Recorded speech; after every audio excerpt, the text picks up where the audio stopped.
টাকাটা কি জ্ঞান না আপনার অনুভূতিটা কি? তুহিনের রায়ে আমি সন্তুষ্ট না। তুহিনের রায়ে তুহিন কোনো শিশু হইতে পারে না। ও শিশু হইলে ও এই কাজ করলো কিভাবে?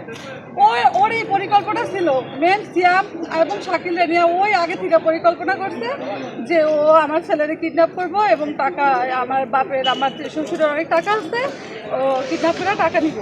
তো ও করছে, তো ওই তো প্রধান ইয়া ওরে এই রায় দিল কি লিগা? আমি এই রায় মানি না এবং আমি অগু রায়ে সন্তুষ্ট।